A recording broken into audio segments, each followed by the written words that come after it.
Good evening. Welcome. Nice to see you.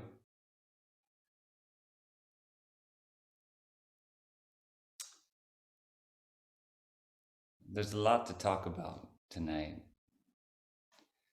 Um, and I think there may be a few people who are not here for the teacher training, who have come from different places, but most of you are in the context of the 100-hour immersion or the 200-hour teacher training or the 300-hour. And this is the first session, the first exploration of, we could call it yoga philosophy. This question of what is yoga? What is this thing that we call yoga? And I gave a talk a few weeks ago about just kind of giving an overview of the terrain that we're going to cover. And we're going to start tonight kind of digging in a little bit to specifics and to the texts and the teachings of yoga. And we start with the Rig Veda, which is the foundational text of the yoga tradition, the Sanskritic yoga tradition. And I'm going to talk a little bit about the context of the Rig Veda, what it is, how it fits together, what the Vedas are, just a little bit of historical and comparative context with other texts. And more centrally, I'm going to talk about the evolution of consciousness and what that means to yoga, to an approach to yoga. And I'll talk about that evolution of consciousness in the context of the Rig Veda. So specifically aspects and teachings and stories, themes from the Rig Veda that point to discuss include the evolution of consciousness and the transformation of the earth, planetary awakening, this sort of thing. First, I want to say that I noticed, I don't know what Corinne sent you as far as required reading, but I saw a list somewhere and it was chapter 6, pages 1 to 10. And I think that's the piece about the Rig Veda from the historical overview. There actually is another article called The Transformation of Consciousness or the Evolution of Consciousness and Planetary Transformation, which is in chapter 1 of the manual, and Corinne's going to add it to whatever she adds it to. I could add it to the document that's called Topic States Recommended Reading. Topic States Recommended Reading. So it'll be added there.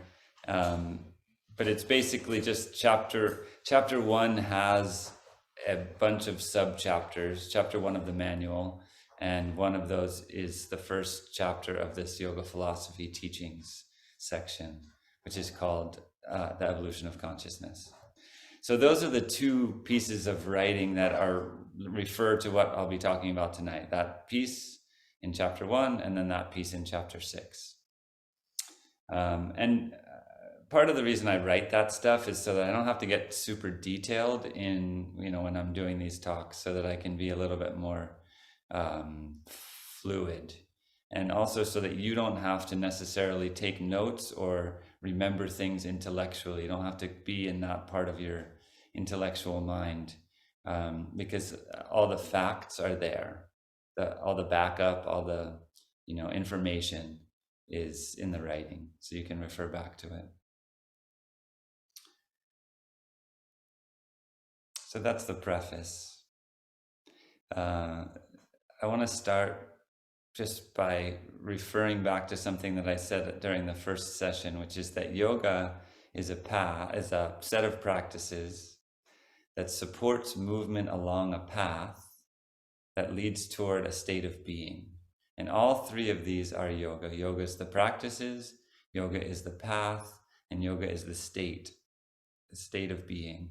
And all three of the word yoga is used to refer to all three of these throughout the yoga traditions, throughout different yogic texts. The practices, the path, and the state. And, one of the things I said the first time was that when the practices get divorced from the path, then they're no longer yoga practices. Because, there's all kinds of different things we could do that would support our path towards the state of yoga.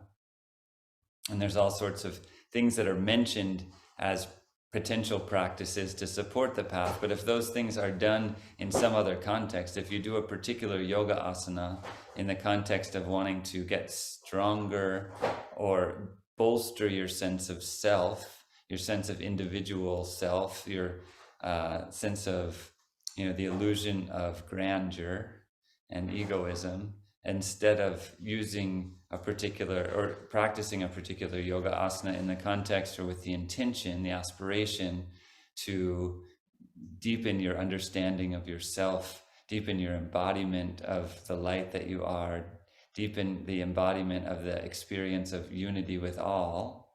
Those are two different intentions, and one of them is in alignment with the path of yoga, and one of them is not. The word yoga means union, as most of us know, more or less. It means drawing two things together, unifying, bringing together. So it's a path of unification of the being, unification of myself with myself, aligning all the different parts of me around one single intention, one single reality. It's a joining, a union of the human and the divine. It's a joining of human and human, like human unity is a yogic process. It's a joining of the human and the earth. So the more that I recognize, not just intellectually, but experientially, that I am the earth and the earth is me, that I'm a part of something larger and not just, an individual operating with my own needs as the paramount focus, then I'm moving towards yoga. I'm moving in a process of yoga. And this tension between being, so the state of being of yoga, that is who each of us is. That's the eternal state. That's the fundamental state. Our deepest being is in a state of yoga. It is in a state of union, because we are just projections, manifestations, emanations of the one that are seeking reunion with that one. And I'll talk a little bit more about this in a minute, but just to say that the yoga is about being, and it's about becoming, and it's about becoming in some way that which we already are. And this tension between being and becoming is central to yoga, and it's addressed in different ways by different teachers of yoga. And it also reflects a tension. Well, let's just say, because yoga, the path is about becoming and the state is about being.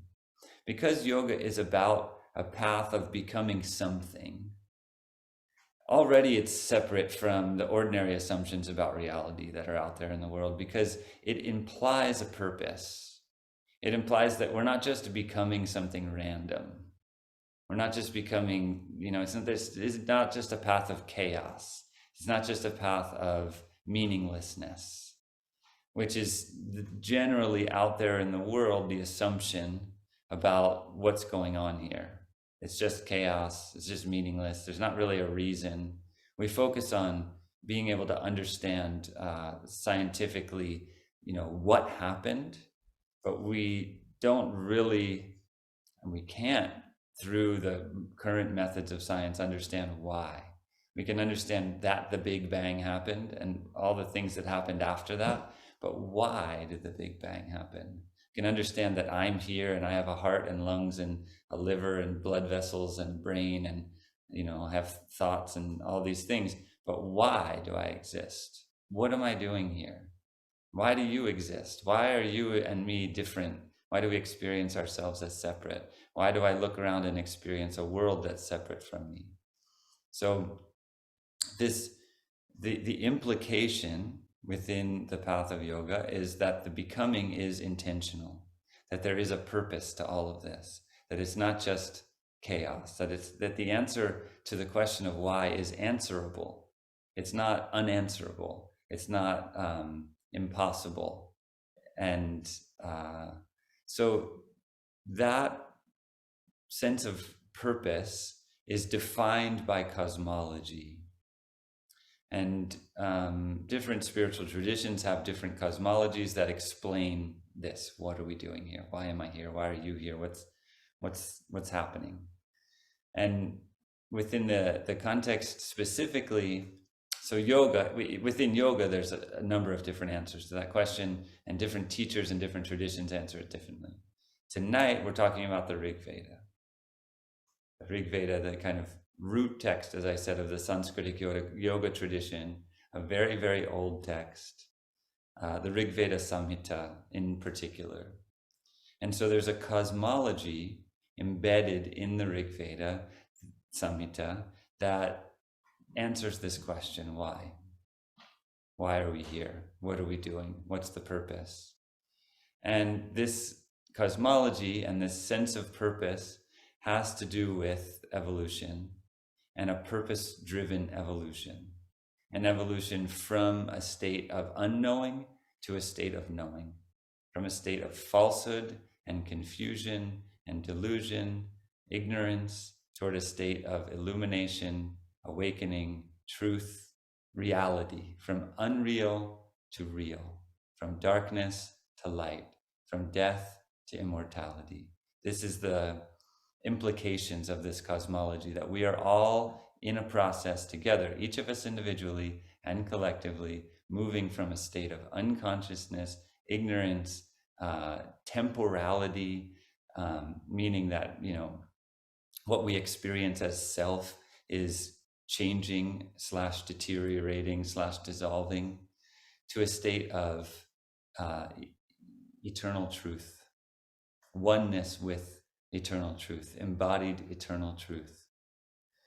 So that's kind of the underlying framework here. And I'm going to come back to that. First, I'm just going to take a little segue into the Rig Veda. What is it? So there are 4 Vedas. And within each of the 4 Vedas, there are 4 parts. The 4 Vedas are the Rig Veda, the Sama Veda, Yajur Veda, and the Atharva Veda. And they are, in some ways, the Sama, the Yajur, and the Atharva Vedas are reconceptualizations. They take the Rig Veda and they expand on it, and they do different things with it. They play around with it. The Sama Veda is about song. It's about kind of how to chant the Rig Veda. And this isn't exclusively true, and anything that I say about the Vedas, it's all fairly fluid, so there's not like rigid lines. But so the Sama Veda isn't all entirely just about how to chant the Rig Veda Samhita. It's about some other things too, and it's also, there are some additions to it that aren't in the Rig Veda, but mostly the other 3 are referring back to this one root text, the Rig Veda. And like I said, within each Veda, there's 4 parts. So 4 Vedas and 4 parts. The 4 parts are the Samhita, which is basically the core text, the basic foundation. Then there are the Brahmanas, the Aranyakas, and the Upanishads. Now again, there's not clear lines. Sometimes there's something called the Brihad Aranyaka Upanishad, the Great Aranyaka Upanishad. So it's which one is it? It's considered an Upanishad, but it has the name Aranyaka in it. The Samhita is the core text. The Aranyaka, the Brahmanas, are mostly concerned with ritual and rules. And the Aranyakas are more kind of forest treatises. They lean in the direction of Upanishad. Upanishads are philosophical in nature. they talk about something. They're often dialogues between a teacher and a student. And so they're explaining a teaching. They're kind of fleshing it out. Somebody's asking questions. What does this mean? What does that mean? Sometimes they're more like poetry, but even when they're like poetry, they're very deep. And you can kind of get the sense of it. The Kena Upanishad means what? So it's like, who created this world? The Isha Upanishad the Isha means divine. So it's like, all this was created for the divine, to be inhabited by the divine. So that's the first line of the Isha Upanishad. All this, Isha Vasayamidam, all this was created for the purpose of being inhabited by the divine. So that's like, you can kind of understand that. Maybe not intellectually, but you can imagine what the purpose of that statement is. The Rig Veda Samhita is much more symbolic, and it has created a considerable challenge for people trying to understand it over the years. The Upanishads, you can kind of, people can understand and agree upon what the Upanishads are, the deep wisdom being conveyed by the Upanishads.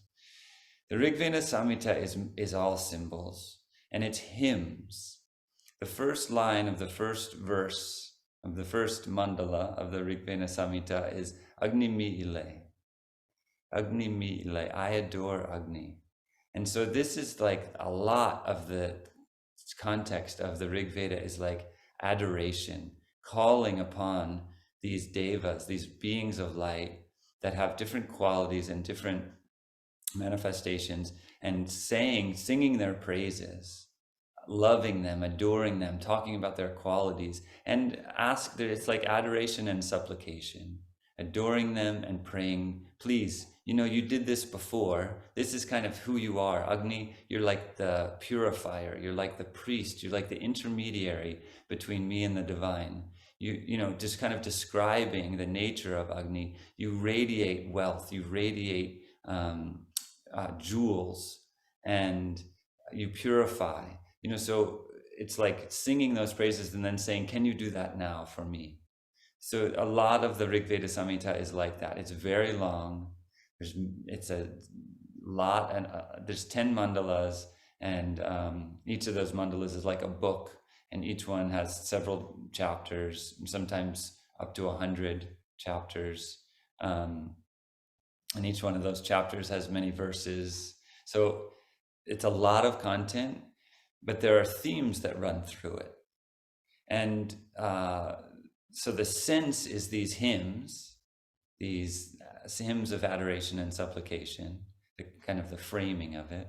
And then there's themes within, and then there's the devas, the beings that are being praised, honored, called to, prayed to, asked for support. And both the themes and the beings can be understood in many different ways. So Agni is the flame. Agni is the fire.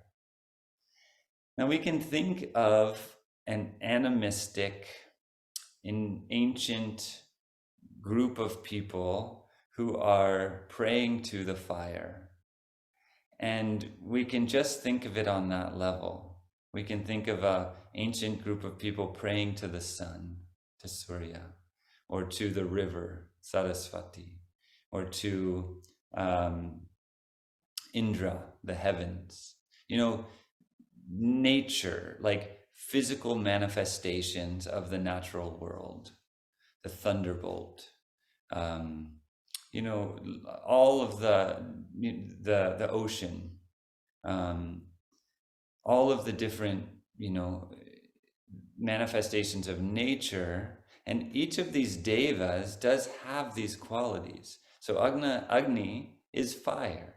It is the flame. It is heat and warmth, and it shines during the night. But there's also, when you get into the depth of the Rig Veda and you spend time with it and you start to understand the nuances of the hymns, and kind of read a bunch of hymns about Agni, you start to get the sense that they're not just talking about fire as a physiological phenomenon. They're not just talking about fire as a chemical reaction that produces heat and light. They're talking about a flame on the emotional level, on the intellectual level, the flame of the desire to know.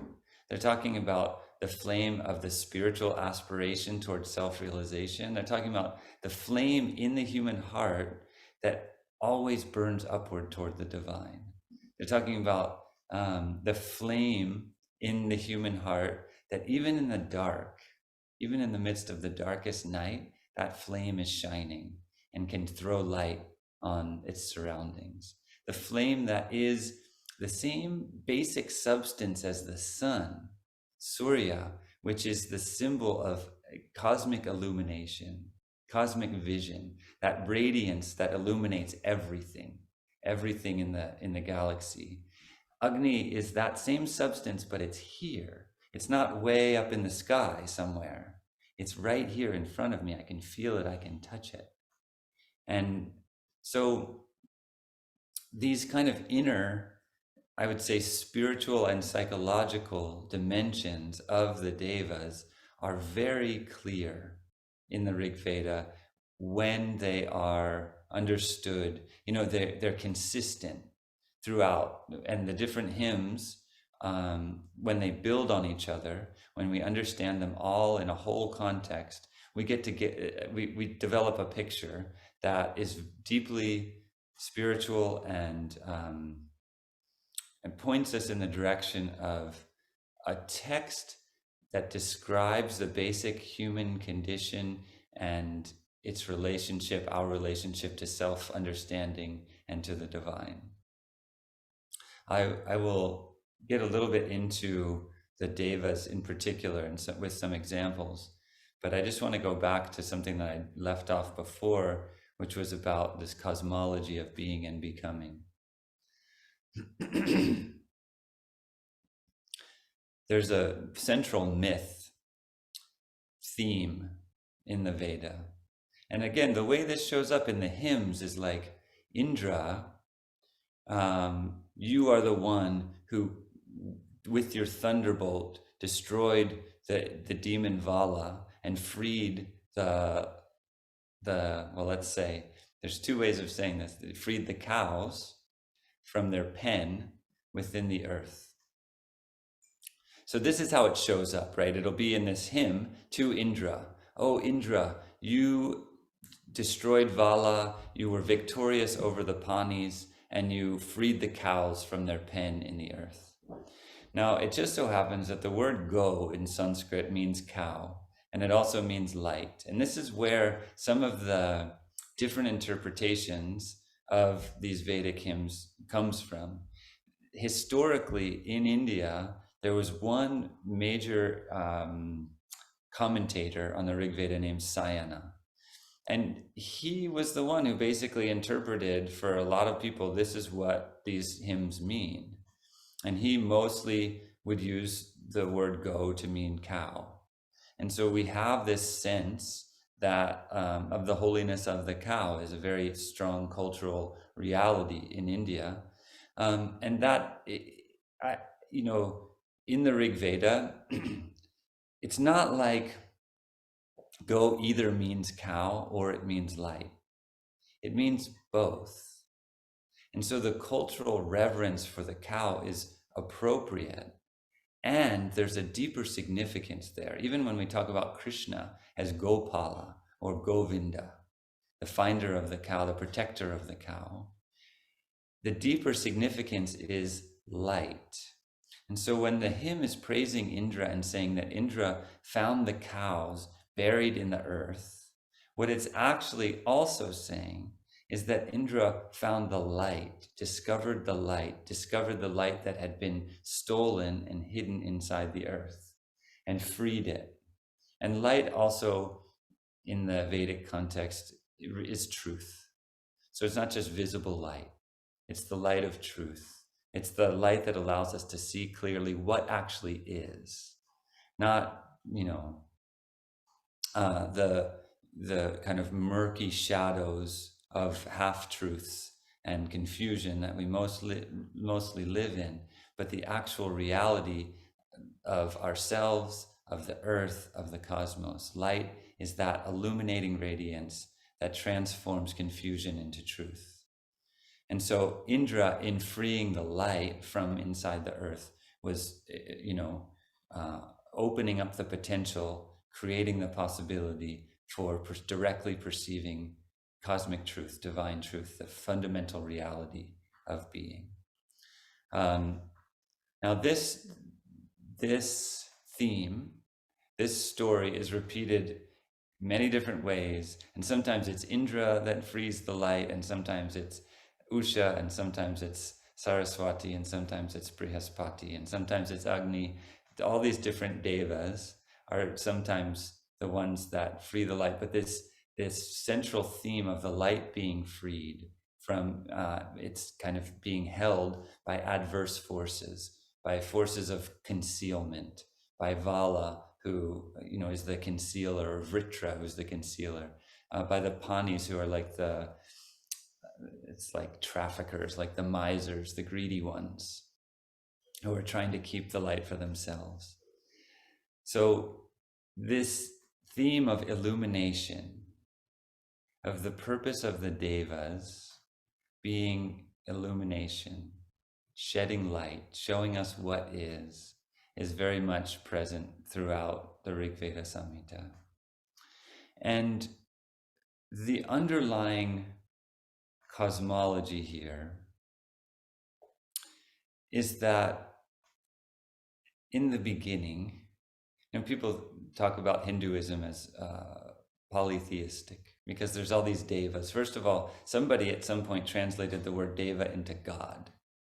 So when they say all the many gods of Hinduism, the word God is not a Sanskrit word, right? So somebody decided that that was the appropriate translation of the word deva. The word deva means radiant, shining one, radiant one, illuminated one. So the many devas people think of as many gods, but within the Sanskritic tradition, it's clear that there's one.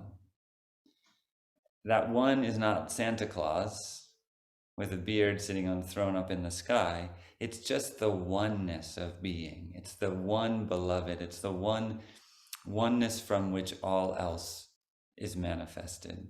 And this is fleshed out more in the Upanishads and into the Puranas and subsequent texts.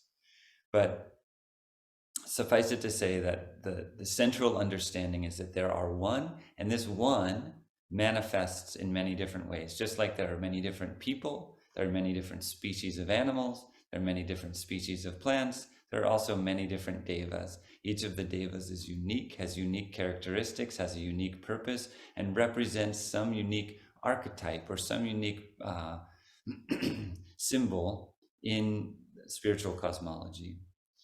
And so that one became many. The one became many. And the purpose of the one becoming many was to experience itself, was to embody itself, to feel itself, to know itself, to look at itself from the outside and to rediscover itself. It's almost like a cosmic game of hide and seek, when the kids are playing hide and seek and there's the moment of discovery. That's it. That's the delight of self-discovery, of realization, of reunification, the delight of the moment of yoga embodied in that game of hide and seek that children play. So the one became many and poured itself into,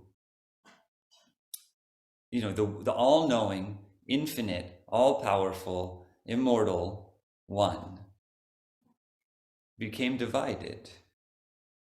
And it had to go so far into division. It had to completely forget. It had to completely become ignorant, unconscious, completely disconnected from itself. It had to go into the depths of unconsciousness and then climb back up towards realization, reunification, bringing the depth of ignorance and unconsciousness with it. And the way that happened is that the one poured itself into matter. And this is evolution from, we now can kind of jive with the scientific community here. First, there was matter. There was the Big Bang, and there was a bunch of stuff flying around. Material stuff. And that material stuff is not self-aware in the way that we are. It's not, doesn't have the same amount of freedom that we have. It's subject to entropy. It's subject to dissolution. It falls apart. A rock can't decide not to fall apart.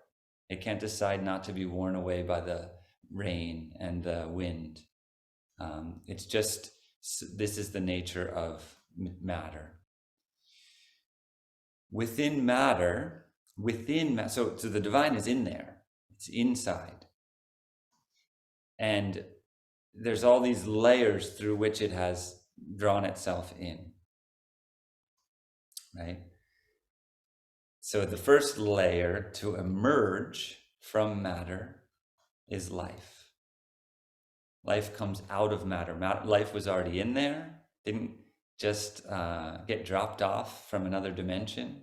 It was inside matter, and it is inside matter, and it is inside every rock and every piece of iron and every piece of sand and everything that we think of as non-organic. Life is inside there. And through some process, it emerges. Life comes out of matter.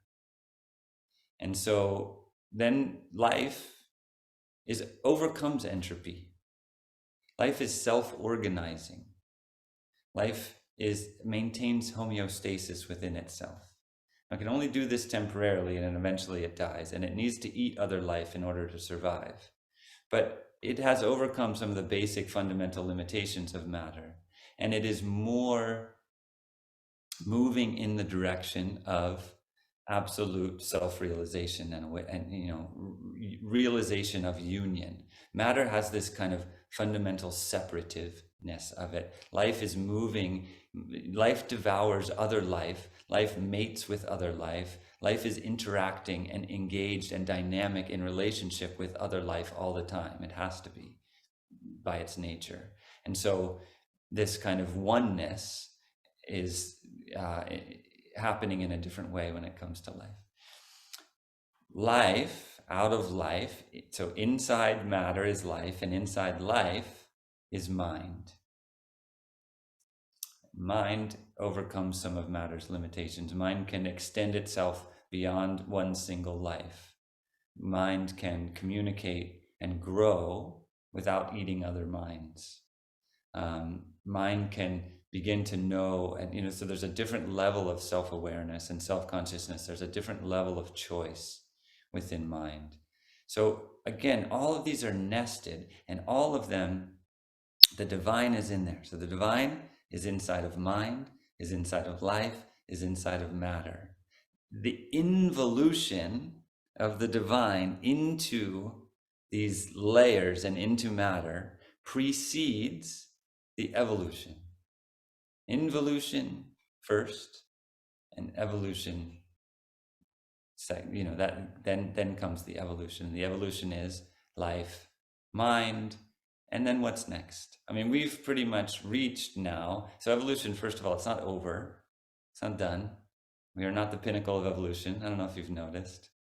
But evolution is continuing and will continue to unfold the divine from within us. It's already there. The divine is inside our matter. It is inside the life that is flowing through us. It is inside our, the mind. And, you can also look in the context of a human being. Mind is dependent on life, which is dependent on form. Life needs a material form in which to exist, some kind of envelope, some kind of container. And mind requires the animation of life in order to function. So there's this interdependence. And mind is opening also more. And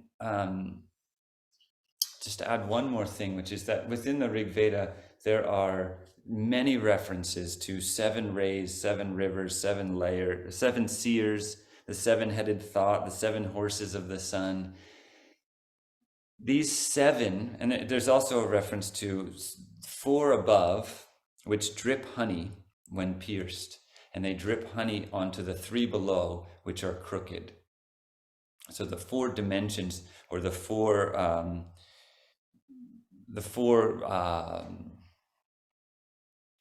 it's not planets, isn't the word I'm looking for. The 4 domains, 4 planes of existence.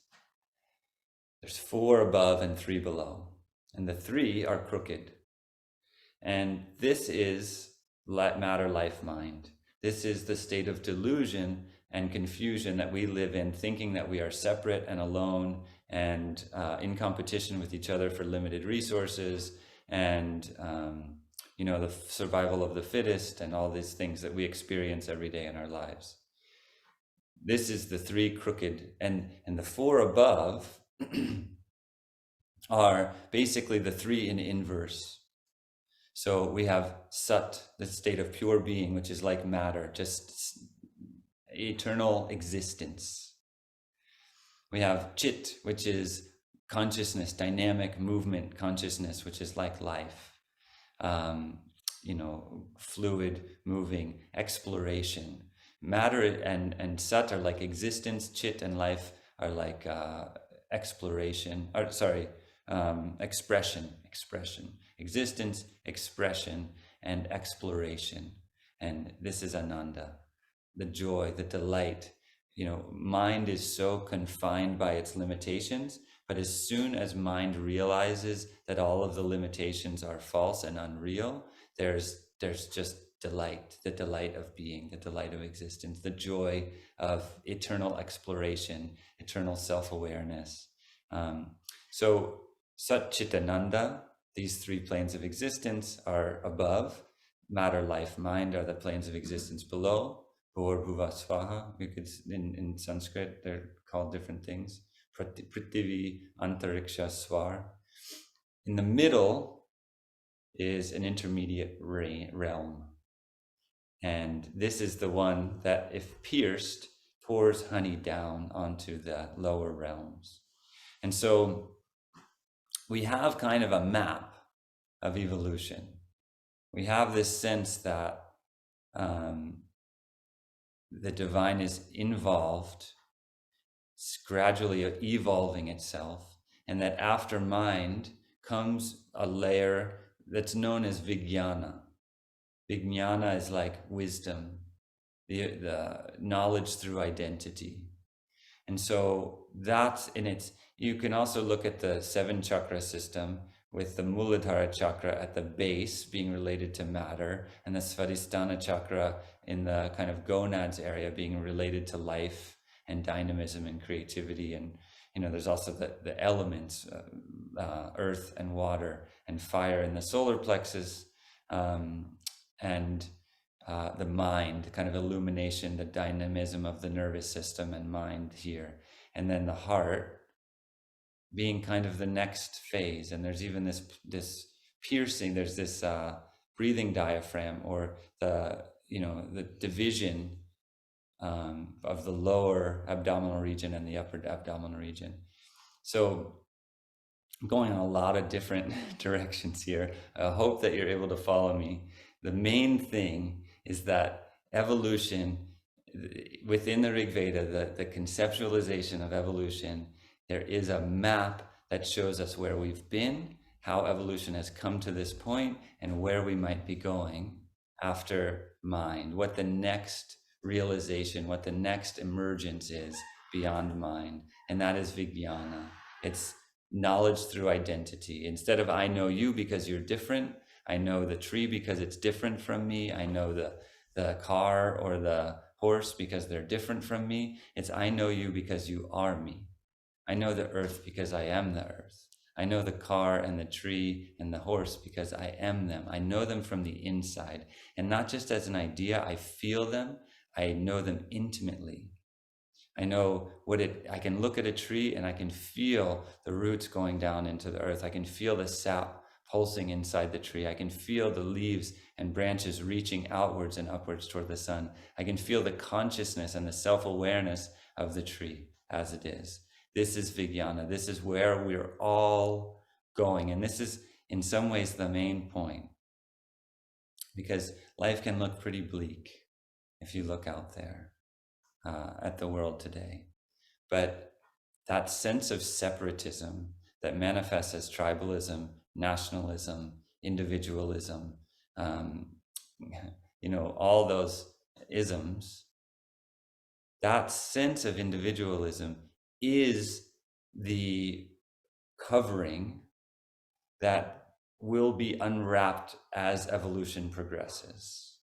This is the message of the Rig Veda, that we are evolving out of this sense of isolation and individualism into a sense of usness. And this is a natural, organic, ordained process. It's not going to get messed up. It's not going to be in the wrong direction. It doesn't mean that there isn't pain, suffering, and difficulty along the way. It doesn't mean that there's not a lot of confusion and a lot of challenge as evolution happens. When you think about how other phases of evolution have happened, it's not so simple.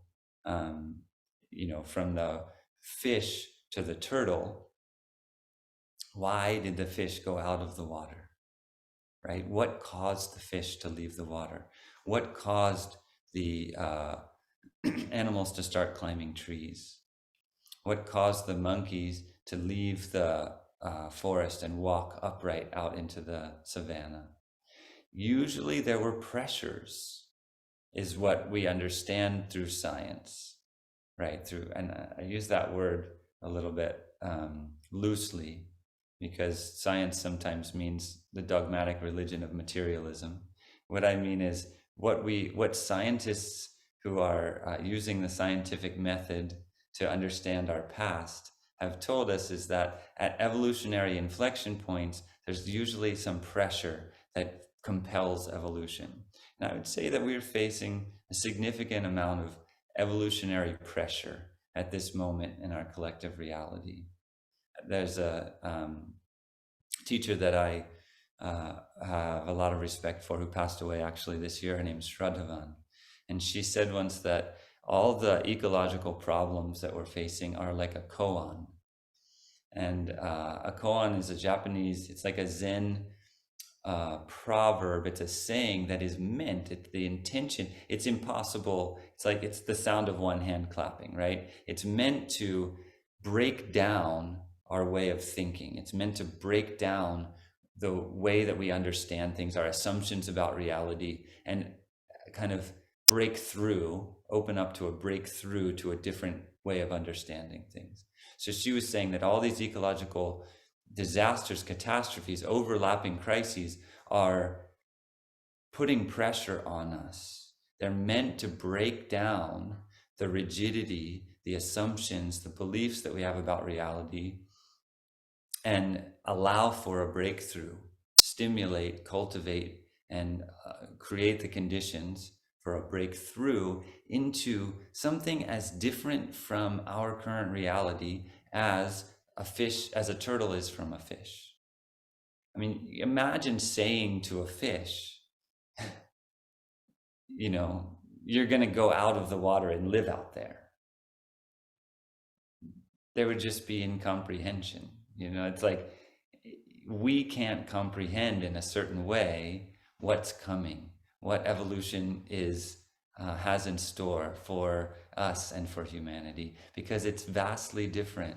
All of our assumptions, all of our predictions, all of our prognostications about the weather and the climate and the stock market and the economy and all the things that we think we know so much about are true and possible within a certain framework, but in the context of a breakthrough into another dimension of reality, into another experience of ourselves, another set of assumptions. You think about if you knew that somebody that you care deeply about organically, a family member, a good friend, if they're having a hard time, if they're struggling, depending on the circumstances, you don't have to compel yourself to think about them. You don't have to compel yourself to think, oh, I should help them or I should offer them some support. It's just natural. It just wells up, the desire to help, the desire to give. It's just organic. It's just there. Imagine if we felt that for every being on earth. If it wasn't like, oh, I should be a better, this moral sense. Morality has been helpful socially to create some kind of glue, some kind of order, some kind of structure so that we can work together. But morality isn't the end game of human existence. There's something beyond morality, which is love, which is the identification and realization and embodiment of the fact that we are one family, that we are made of the same stuff, that as much as anything could be different about what we believe, about what we think, about what kind of clothes we like to wear, about what languages we speak, about our favorite desserts, preferences, sports teams, whatever. No matter what differences we can possibly come up with, those differences are just the tiniest speck in the context of the sameness, the oneness that we are. And this is the being. So now we're back at the beginning. We are becoming. We are growing into the realization of what we already are, which is one with everything. We're growing into the realization that you and I are made of the same stuff, and not just, in the Western understanding of things, there's this picture of God creating people out of clay, out of a substance, out of something else besides God, and breathing life into them. In the Sanskritic traditions, in the Indian tradition, God doesn't create people. God becomes people. God doesn't create the earth. God becomes the earth. God immerses itself, themself, the one beloved, the one cosmic reality becomes the many. And so that means that one is inside of me and is inside of you, looking out through my eyes into your eyes, looking out through your eyes into my eyes. That oneness has the capacity to recognize itself in each of us. And the broader implication of the cosmology is not that it has the capacity to, but that it is inevitable. This is what's happening here. This is why creation started. This is why it perpetuates itself. This is why you're breathing. This is why you're eating, sustaining your life, is because you are part of the collective awakening of the earth. And this is a moment of intensified movement. The evolution of life out of matter took a very long time. The evolution of mind out of life took less time, still a very long time, but less time. And you can look at the evolution of consciousness in the context of the embodied realization of unity. Think back 200 years, and then think about international travel on airplanes. Think about the internet. Think about Zoom. Think about what we have the capacity to do now. I can call someone in India on Zoom. Actually, every day, this is what I do. I sit at my desk on my computer and look at people in India. I hear the birds, I hear the frogs, I see their faces, I hear their voices. And there's a communion that happens that would have been completely unthinkable 200 years ago. If you wanted to know what was going on in India, you would need to wait a month and a half for a letter to come. You would need to, and by then the news would be old news. Just the immediacy of being able to look at a person and touch their experience. This is evolution. This is the manifestation of evolution, and it's self-reinforcing, and it's moving faster. Faster may not feel like fast enough, especially when we have all these overlapping crises that we're dealing with, but it is faster than 1,000,000 years or faster than 100,000 years. And we are on a trajectory of awakening together.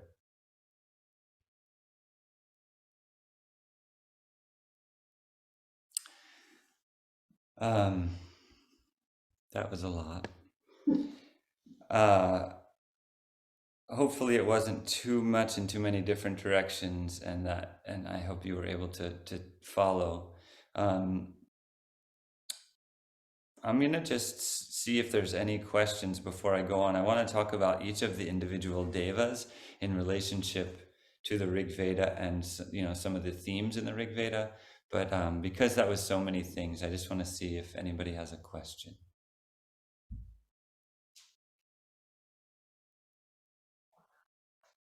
or comment.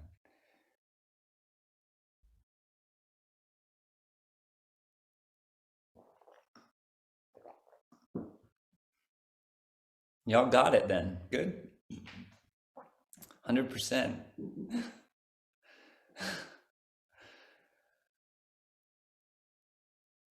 Your sound is on, right? Yeah, I'm not muted. What time is it? It is 6:20. Wow, okay. 6:22.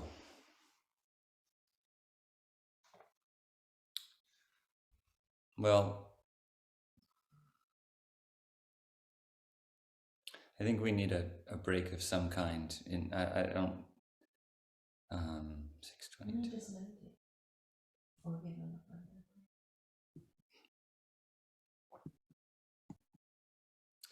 You know what? I'm just gonna go through a few of these devas now, and then we'll take a break, and then we'll do some stuff in a breakout group, and we'll have some meditation also. So, like I said, in the Rig Veda Samhita, there's these hymns. There's hymns to Agni. Agni is the first Mandala 1, chapter 1, verse 1. Agni. And Agni is usually the first one in all of like in any of the mandalas, in any of the collections of hymns. Usually it's Agni first. And Agni has this quality of the inner fire, the Agni mi ile, I adore the flame, Yagyasya Devamritmijam, like the priest of the sacrifice. There's a section, one of the teaching principles that I'll be talking about is about yajna, the sacrifice. In the context of the Veda, the sacrifice has a very specific meaning. Oh, this is something that I did want to say actually, which is that the Rig Veda has these deep meanings, and just like what happened in other religions over time, there was an accretion of ritualism and kind of formularity, so that what people think of, and I would say a lot in India now, even when people think of the Rig Veda Samhita, when people think of the Vedas, they think of it in terms of rituals and formulas. And, that the Vedic hymns have these magic powers, and if you chant them in the right way, in the right order, with the right ceremony, you're going to get something. You can get a new job or a new car or a new opportunity or health or wealth, things like that. There was a time, like I said, as happens with other religions throughout time too, where the priestly class basically created a separation so that regular folks can't know about spirituality. That's our job, right? And that's what you're going to pay us for, is to tell you about spirituality. So the Brahmanas, so I mentioned there's 4 parts to each Veda, the Samhita, the Brahmanas, Aranyakas, and Upanishads. The Brahmanas are kind of like that. This is where this accretion of ritualism starts to form around the mystical center of the Samhita, the mystical center of these hymns. And this social structures start to form where you have the Brahmins, the priests, who are the intermediaries. They're the ones who you have to pay them money so that because they know the mantras and they can recite it perfectly and they know how to do the fire ceremony and they'll get you the thing that you want. And that's the whole yajna. The word yajna means sacrifice, but if you hear that word in the context of general Indian culture, a yajna is a thing. It's a formulaic ritual that involves a havan, a fire, and different mantras are chanted, different things are put into it. And again, mostly these things are done for a purpose, to extract something. And we see that throughout history in all different traditions, this kind of extractive spirituality. Spirituality becomes something that serves the ego, something that I'm going to get something out of it. So I'm going to do all the things right, and at the end, I'm going to get something out of it. Even sometimes in yoga, that something that I'm going to get out of it is liberation. I'm going to get awakening. I'm going to get moksha. And it becomes for me. It's something for me. I'm going to get I'm going to say the right mantra, and it's like the cheat code to get to the next level in the video game. So I'm going to get this asana, I'm going to do this pranayama, and then I'm going to get farther along in my awakening. And all this serves the ego. All this serves the separative, individualistic sense of me, mine, I, me, mine, as separate from you. The mystical reality of the hymns is not about extractive spirituality at all. It's about relationship. It's about adoration. It's about recognition and honoring and reverence and intimacy with the cosmos. It's about looking at a fire, a flame, Agni, and instead of seeing a chemical reaction or just feeling a sensation of heat, perceiving a being in that flame, perceiving a being in the radiance, a being that is offering itself intentionally, on purpose. It's there to interact with you, to have a relationship with you. It's looking at the sun and seeing the same thing, a being, an intentional, conscious, self-aware being, the earth, an intentional, conscious, self-aware being that is in relationship with you, that wants to have a relationship with you. And so this is the mystical nature of these hymns, is immediacy. Agni mi ile. I mean, it's so poignant. Agni mi ile. I adore Agni. The first word, I adore Agni. And then it goes to talk about what Agni is. This flame that always burns upwards. This, Agni purifies, fire purifies everything and releases all that is temporary. If you take a piece of wood, all that is temporary or, bound to dissolve over time, to fall away, is dissolved, and what's left is ash. What's left is in some ways the soul of the wood, the permanent aspect of the wood, the fundamental matter. And you see yogis all over India smearing that ash all over themselves. That smearing of the ash, you can talk about it in lots of different ways, but one of the things that it does is creates a direct, intimate, tactile relationship with Agni, the product of the dance, the connection of Agni and that wood is the ash. And so to coat oneself with it, even if it's just a line on the forehead, but some yogis will literally smear it all over their entire bodies. And of course it keeps them warm and it has antiseptic properties and all these things, sure. But more specifically, it's about relationship. And it's about relationship with that permanent. It's also about like wearing the soul on the outside, the soul qualities, the eternal qualities of this matter is smeared all over, and as a way of reflecting the soul of the being on the outside, the soul as being kind of what I show to you. So Agni has that, reductive, purifying, obviously, fire purifies, rids of impurities, and purification is another teaching topic that we'll be talking about, both in the tantric tradition and in the context of the Yoga Sutras.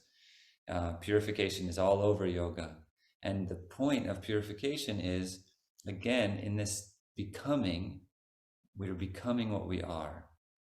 So that's purification. Purification is the process of becoming what we are by releasing what we're not, by releasing the ideas, the attributes, the cravings, the preferences, everything that contributes to a sense of self that is not true. We release that. In Sanskrit, it's called mala. Mala are the impurities of thought and understanding that cloud our vision from knowing who we actually are, which is the eternal radiance of truth, the eternal radiance of Shiva, as it's said in the Kashmir Shaiva Tantra tradition. The eternal brilliance that is Shiva is who we truly are. And it was just covered over by these mala, these impurities. So that's Agni. Agni does that naturally. And Agni always burns straight up. And Agni is the intermediary. That's why I went on that little thing about the priests and the Brahmins. Agni is the intermediary, the priest of the sacrifice, the one who stands between us and the divine, who when we throw our offering into the fire, releases the smoke up to the heavens, communicates, gives our message to the divine. And again, is this portion of divine radiance here with us. Another one of the devas is Saraswati. Well, I'll talk about Indra first, because Indra usually comes second. Indra is the Lord of heaven, and he's associated with lightning and storms and the sky. And he is the illumined mind, the awakened mind. And his power is to destroy the limitations that keep truth hidden from us. So he breaks the stronghold. He breaks open the cave where the light has been hidden, and the light comes surging out. And there's this sense in the Veda, another teaching thing that we'll get to is sadhana, the sadhana of tapas and the sadhana of surrender. There's this kind of understanding in the Veda that the devas are there to help. We're not on our own here. We don't have to figure this out. We don't have to muscle our way through it. We don't have to conquer everything. The devas, Indra's natural capacity, Indra is a presence, a being, a force of illumination that can do this with us on our behalf, can support us in awakening, in freeing the truth that's hidden in any situation or hidden inside of ourselves. The lightning that strikes the cave and opens it up. The Anjirasa Rishis are sometimes called the earthly fathers that are born of the flame. So they're children of Agni, they're children of the word, children of Brihaspati, Brahmanaspati. So there's 7 Anjirasa Rishis, and they are both human. So they're the ones who receive the divine wisdom. They're the ones who are on the journey of awakening, who show us the way of the journey of the awakening. And they're also divine. They have of a divine origin. And the Anjirasa Rishis are the ones who, with Indra, do battle against the forces of limitation, the forces that keep the light hidden in the hill. And in this context, life, or we could say becoming, the journey of yoga, the path of yoga, is framed, number one, as a battle in the themes of the Rig Veda Samhita, as a battle, as a journey, a pilgrimage, a yatra. So a battle is a yuddha. That's the Sanskrit word yuddha. A journey is a yatra, and a sacrifice is a yajna. So these are the 3 kind of dimensions that the context of the Anjirasa Rishis demonstrates or kind of points to. Life as a journey, life as a battle, and life as a sacrifice. And the again, this myth, this story, this specific framework of freeing the cows from the light from the hill, or the cows from the pen. The Anjirasa Rishis have to do battle with the forces of obscurity, the forces of darkness, the forces of illusion and confusion, and anti-evolutionary forces. They have to fight against them. That's the battle. And they're supported by Indra. They're supported also by Sarama. Sarama is the dog, the hound, who is the hound of intuition. Sarama goes and finds the light. She finds the pen where the cows are hidden. She is the one who has the inner sense.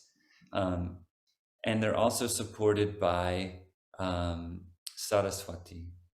Saraswati is the river of illumination that pours down from the heavens, inspiration. And so they're supported by all the other devas. Brahmanaspati is the word, the spoken word, the cry, the mantra.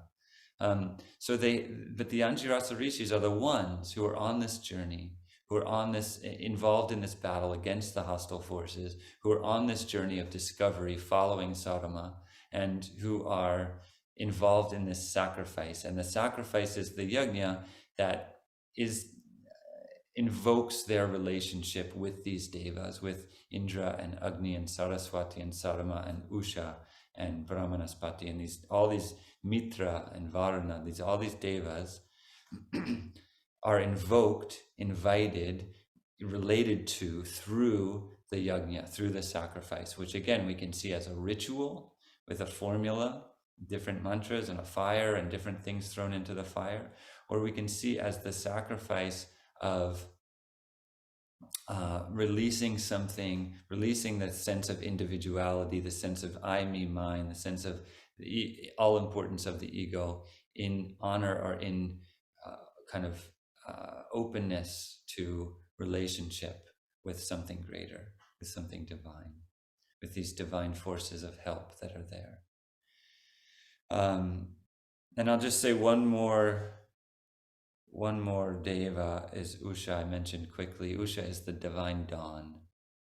Usha is the dawn that comes every day, that is always approaching, always bringing something new, always shedding new light. She carves the way, the path of truth, the path of illumination. She's out in front of the sun, clearing the way, opening the way. She brings hope. She brings progress. She brings awakening.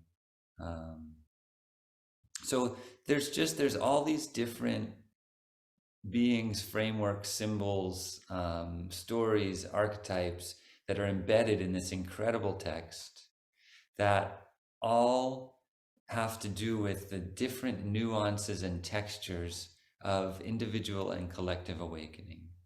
And they're embodied in these beings, and they're demonstrating or speaking about a responsive universe, right? So it's not just a universe of chaos, it's a universe of purpose.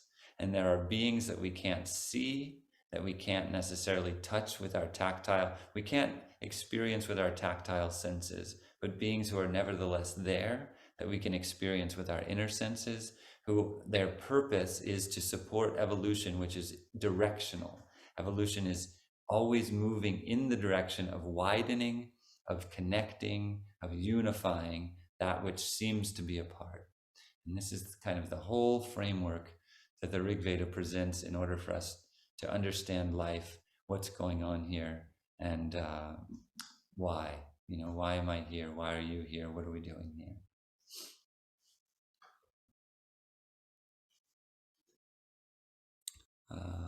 Saraswati. Dipti just asked a question in the chat about Saraswati, and I'll just say that there are the rivers of the Rig Veda. Saraswati is the primary river. So she's a body of water. She's fluid. Prano Devi Saraswati. One of the hymns says, Prano Devi Saraswati, to us, Devi Saraswati, come to us. Vajebhir Vajanivati, powerful. You come to us powerfully. you who are so, Vajanivati is like the all-powerful one, the all-forceful one. So like a torrent, come to us. Prana Devi Saraswati Vajebhyo Vajanivati Dhinam Avatriyavatu. Surround our thoughts, our mind, our sense of individuality. Surround it, engulf. Avatri, surround and engulf this sense of self that I am. And Saraswati is the river of illumination and inspiration. Sarama, as the dog, she goes and finds the light, right? She finds the light and she doesn't really do anything except go back and say, hey guys, follow me, I know where it is, right? That's intuition. Intuition is that sense in us that can go out and know where something is. Inspiration is the divine. Inspiration is the descent of grace. Inspiration pours into us fully from the divine mind, from the divine heart, and illuminates our awareness. And this is Saraswati. She's inspiration before it's translated. Often, I don't know if you've had this experience, but we have an inspiration or some kind of descent from the divine. I have a sense of what I need to do. And then what do? We translate it. We say, oh, I know what it means. It means da da da da da da da. As soon as we translate it, we've lost it because it is not translatable. It is in a dimension that is much wider and vaster. And as soon as we put it into words, put it into thoughts, put it into categories, put it into context, we've changed it. And that's fine. That's part of the human experience. That's what we do. I'm not saying that's a bad thing. But Saraswati is the pure, pre-translated divine flow of grace and wisdom that pours into the human sphere, that pours into us. And the more we become clear of impurity, become clear of mala, become open and receptive to the divine, the more freely Saraswati can flow into us and clear away any obstructions, any confusions. And she's the river of light. There's a general understanding that there was once a river in the Punjab area that is called, archaeologists are always looking for the bed of the Saraswati River because it's spoken of so much in the Rig Veda. And of course, it's not totally impossible that, I think these natural phenomenon that are referenced in the Veda, they are talking about fire, they are talking about the sun, they are talking about the rain and the storms, and they are talking about the river, but they're also talking about these other dimensions at the same time. That's what makes the poetry so beautiful, is it's seamless. It's not, it's not like there's fire and then there's all the other attributes of Agni and they're kind of jumbled together and you see the seams. It's not like that. It's seamless. It's all embedded there. It's all tucked beautifully into these verses. And, I thought about sharing some actual verses. The thing is, Sanskrit, I didn't have the time or capacity to do my own translations, and there's not that many great translations of the Rig Veda. A lot of them are like 19th century English dudes, and with all these thous and thuses and mustas and, that sort of stuff. So it's not super accessible, and it just loses some of the mystical quality.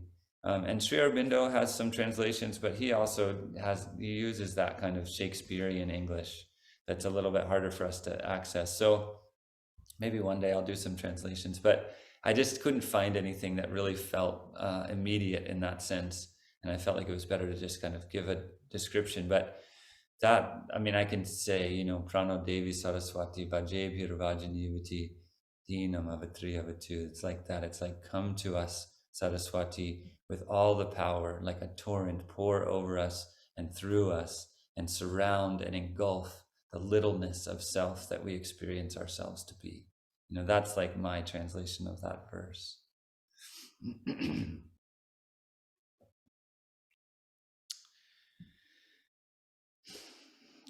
There's a lot more to the Rig Veda, but this is in the context of evolution. and the evolution of consciousness, and the evolution of consciousness on Earth, and planetary awakening. It looks like there's another.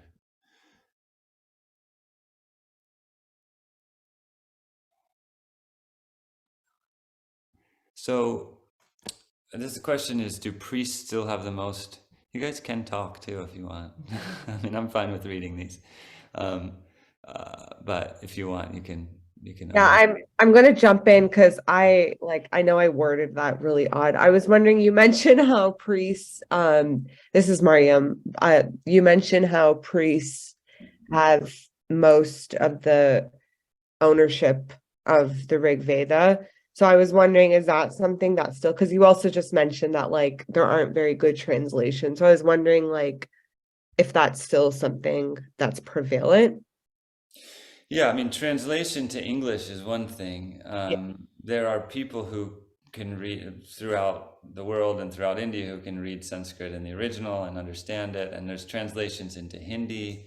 I haven't found personally that many great translations into English. Oh, okay. So it's in Hindi, right? Okay. Yeah, right. So there's many more translations into Hindi, and then also there's people who can read Sanskrit, who would just be interacting. The thing about translations anyway is that the mantras themselves have a certain kind of quality and cadence and power to them.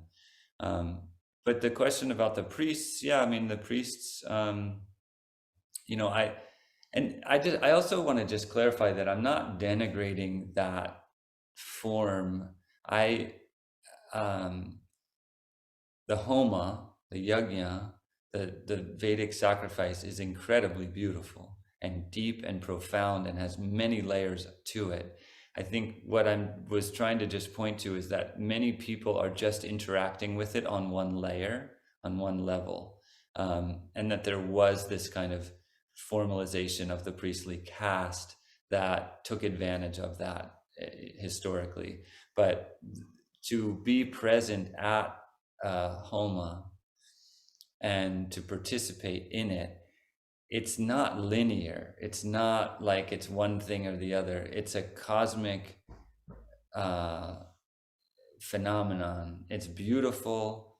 It's moving. It's art. It's mystical. And I can feel the forces, the divine beings being drawn into the situation by the ritual, by the elements of the ritual that are being done. So yeah, I just wanted to clarify that about the.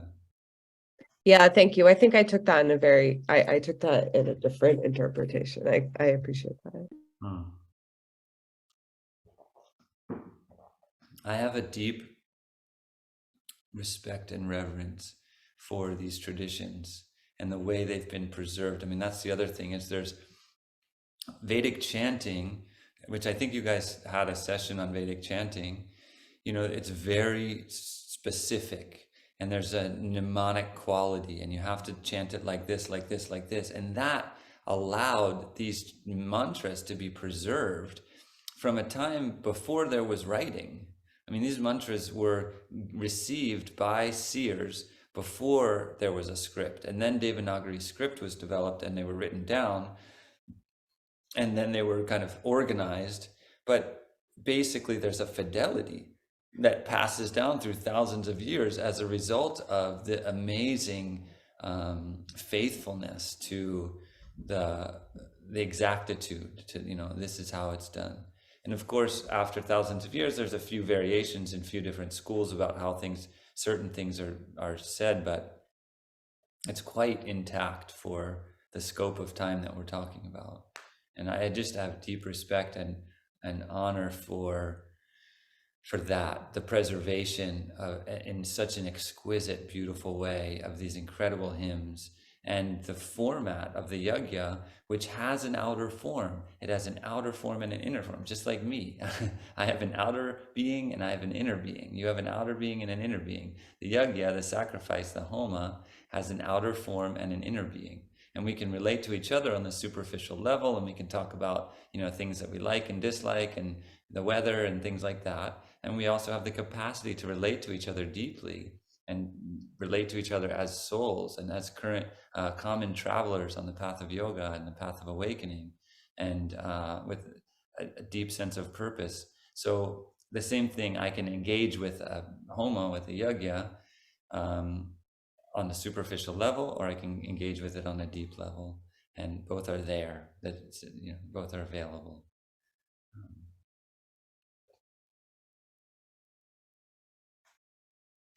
There's Sri Aurobindo in particular. There's a book called The Secret of the Veda, in which he talks about the double meaning and the deeper meaning of these Vedic hymns. And a lot of that was lost. So not entirely, but a lot of the population of people who were engaging with these rituals and even reading the Veda didn't understand the deeper meaning, because a lot of the understanding was based on the interpretations of this one commentator named Sayana, who, if you look at the way he takes specific words and interprets them, it's fairly inconsistent. In this place, Ritam means truth. In this place, it means water. In this place, it means life. In this place, it means, he'll just take different words depending on kind of what he wants to say and change the meaning of the word. And Sri Aurobindo does a kind of incisive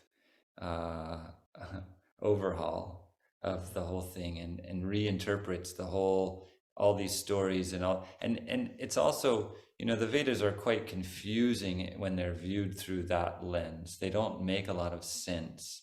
And I think Sri Aurobindo's attempt was to be like, no, this is not just gobbledygook. This is not just nonsense. Like, these are deep, profound, spiritual, psychological statements that are being made. There's teachings here. There's important information about what it means to be alive embedded in these hymns. It's not just like singing to the sun for the sake of singing to the sun. I mean, that's there, but it's much more than that. Or it's not just like this random. And another interpretation is that the story about the freeing the cows from the pen is about people who stole my cows, and I need to go get them back. And it's like a recounting of a dramatic battle between two different tribes of people. And Sri Aurobindo is saying, no, that's not what this is about. This isn't about the Aryans and the Dravidians doing battle against each other, which was the kind of anthropological interpretation of many Western scholars. Oh, these are animistic chants and animistic hymns that are all about, people stealing stuff, and then we have to go and get them back. And Sri Aurobindo said, no, there's a whole lot more going on here. Just look at the words. And Sri Aurobindo was a scholar of linguistics. Like that, he graduated first in his class from King's College in Cambridge. And there's like notes from his teachers that were like, I don't know who that was, but that's the smartest person I've ever met. So he had that kind of incredible linguistic capacity, and he brought it to an understanding of the Rig Veda and looking at the words, okay, what is this word? How does this show up in Greek? How does this show up in Latin? Okay, in here, how does it show up in Hindi? How does it show up and like, what's the early Sanskrit version of this word and the later Sanskrit? I mean, it's super scientific, and really unlocked this meaning, this deeper meaning. So when I'm talking about kind of the revelation of these deeper meanings of the Rig Veda, a lot of it happened through Sri Aurobindo in the 20th century.